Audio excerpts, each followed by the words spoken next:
Guys, let's continue our Goa adventure. We head off to visit some UNESCO World Heritage Churches and go for some nice Goan seafood.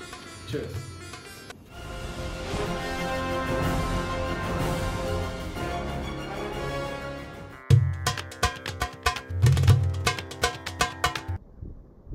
So guys, in Goa today, from the capital of Goa, Panaji, we're going to visit Old Goa. Old Goa is located due east from Panaji. Once we reach Goa, we'll enter through the Viceroy's Arch in Goa and then explore the 7 churches in Old Goa which make up UNESCO's World Heritage Site.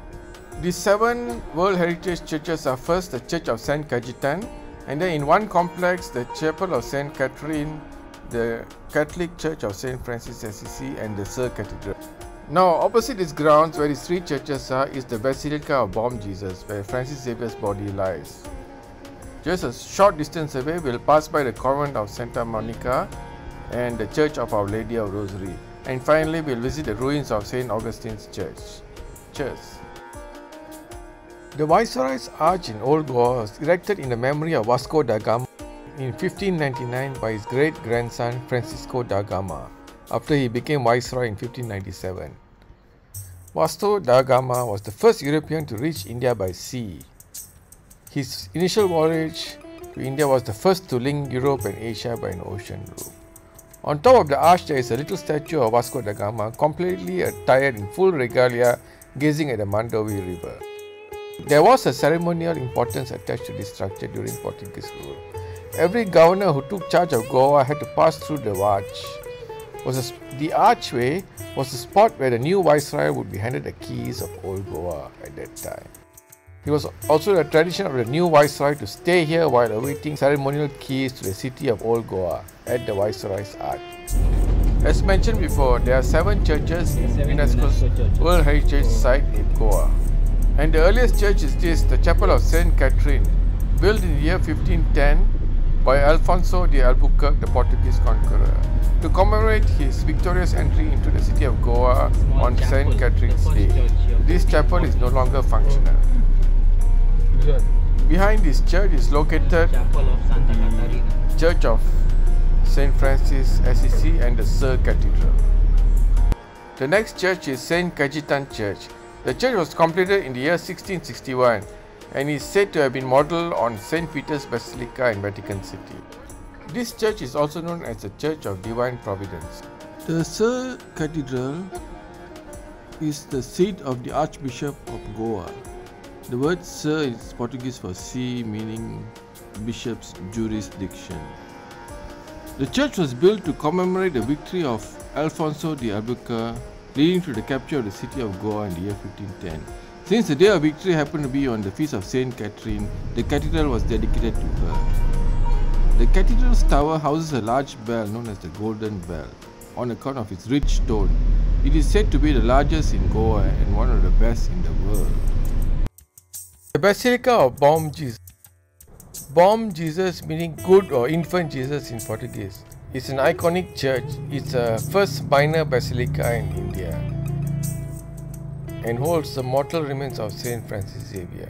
Work began on the church in 1594 and the church was consecrated in 1605.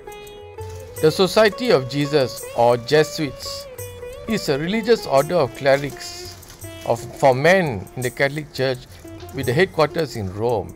It was founded in 1540 by Saint Ignatius of Loyola and 6 companions, which included Saint Francis Xavier, whose body is interred here at the Basilica of Bom Jesus. According to history, Francis Xavier was not interested in becoming a priest, but after having met Saint Ignatius of Loyola, Saint Ignatius convinced him by quoting this piece of proverb to him. What he said was this: "What will profit a man to gain the whole world and yet lose his soul?" And thus, Francis Xavier was convinced to become a priest.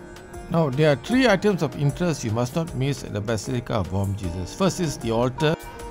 This features the gilded figure of Saint Ignatius of Loyola looking upwards towards the radiant rays, the emblem of the Jesuits, with IHS symbolizing Jesus in Greek. The next feature of interest is this wooden carving of Saint Francis Xavier. It's a wooden statue of him looking adoringly towards the cross. This is because Francis Xavier really adored Jesus and he looks with awe towards the crucifix. The main attraction at the Basilica of Bom Jesus is the body of St. Francis Xavier. It's interred in this coffin as seen here and is exposed to the public once in every 10 years. The last exposition of relics was held in the year 2014 and thus the next one will be between November 21st, 2024 to January 5th, 2025 in this church. This is a close-up view of the coffin as seen at the Basilica of Bom Jesus, and this is the actual casket, and this is how the body looked many years ago in the coffin. According to our tour guide, this carrier for the coffin be shown here, it was actually made in Malaysia. So according to our tour guide, the exposition is a big event in Goa, and this open area outside the church will be converted to have masses on the hour, every hour during this period. The next church is the Church and Convent of St. Francis of Assisi. You can see that this church is located just beside the Sir Cathedral. To get the location correctly, you can see that the Sir Cathedral and the Church of St. Francis of Assisi is located opposite the Basilica of Bom Jesus. We are now approaching the Convent of Santa Monica, and if you go down the road here, you reach the Church of Our Lady of Rosary, another World Heritage Church. This church was built between 1544 and 1547 on the orders of Alfonso de Albuquerque. This was because he was standing on this very spot when he received word that the Portuguese conquest of Goa was successful in the year 1510. That's all. Everything. It was a big monastery, like a church, big thing. The Church of St. Augustine is a ruined church complex located in Old Goa. This church was completed in the year 1602. However, in the year 1835, it was abandoned due to the Portuguese government's repressive strategies on religion at that time. The subsequent neglect of this church caused the walls of the church to collapse in the year 1842. Nevertheless, it is still a UNESCO World Heritage Site.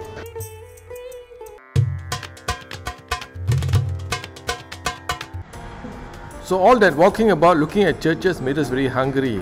So we decided to go to the best Goan restaurant for seafood in Goa, the Fisherman's Wharf at Panaji, Goa. They had a few branches of the restaurant throughout Goa, but we decided to go to the main one in Panaji, which had all their traditional Goan seafood dishes here. They also had authentic Goan desserts, and also for those who did not like seafood, they also had Asian favorites and other Indian signature dishes. The restaurant had its chef special for the day: lobster chili garlic, hot basil tiger prawns and tandoori prawn fat. And they had a variety of cocktails too: Pattaya Dreams, Lavender Haze, Cocoa Mojito and Grapefruit Gin and Tonic.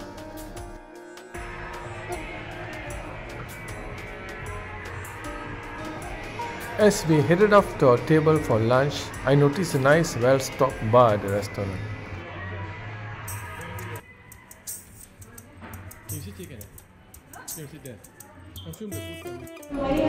Okay, tell me what is this? This is sWharf. Okay.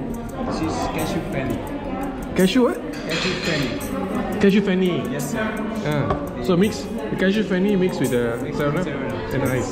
It's a local drink. Yes. Okay. So you got two options, cashew and?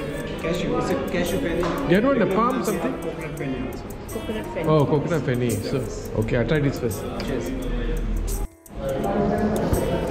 Fenny is a spirituous liquor indigenous to the state of Goa. There are two popular types, cashew fenny and coconut Some fenny. ice. And you know how The much? word fenny is derived from the Sanskrit word fina, or in Konkani fen. It's thought to come from the bubbles that form when the liquor is shaken in a bottle or poured into a glass. Fenny can be served neat over ice or mixed in classic cocktails or with juices. However, the taste is an acquired one, as you can see. What? No, not very great.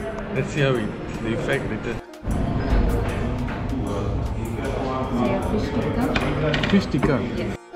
So our first dish was fish tikka, cube cut fish marinated in chef's special spices, skewered cooked in a clay oven. This one? Basmati pulao. Of course, you need to have rice with your food, and our choice was basmati pulao. Your prawns balcha. We also took the prawn balchao, fresh prawns cooked in Goa's authentic balchao gravy. So guys, if you want to enjoy your Indian food, this is how you do it. First you put your plate with rice, as shown here. Then you add the stuff with gravy. This is the prawn balchao, prawn cooked in balchao gravy. Yeah. And then I add in the dry ingredients, the fish tikka, which is a dry dish.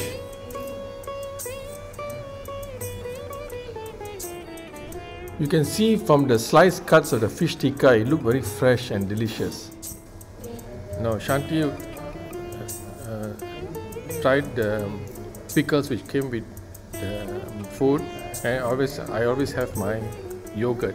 Yes, yogurt is a good way to detox and help your gut flora get acclimatized to the local bacteria. It's pretty good actually. The prawn sambal, a bit sweetish. The prawn has been de-skinned, so easy to eat. Added with the yogurt, even the fish tikka is nice and fresh. And it just sort of melts in your mouth.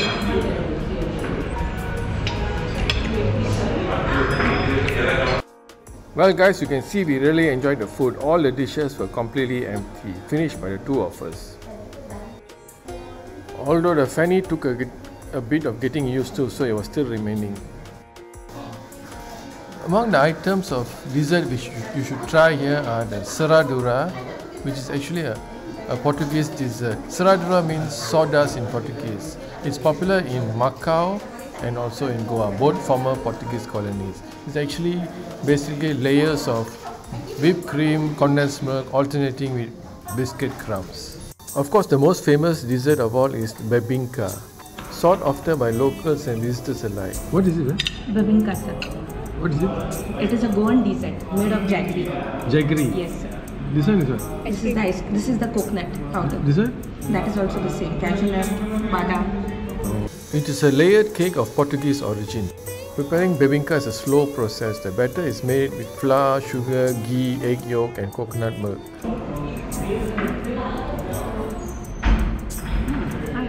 Really? Sweet. It's like something like layered, but feels like layered with brown sugar. I don't know, it's quite nice. I don't know what's the ingredient. It's actually nice. Jaggery, is it? Jaggery is... I know jaggery, but how do you get the... Jaggery is just the sugar, but it must be something else to mix. Tastes like warm bangkam like that. So the bill came up to a reasonable 1,800 rupees, which works out to about 100 ringgit Malaysian.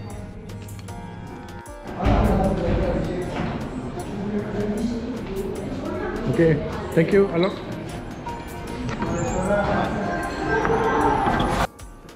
Guys, I hope you enjoyed that video.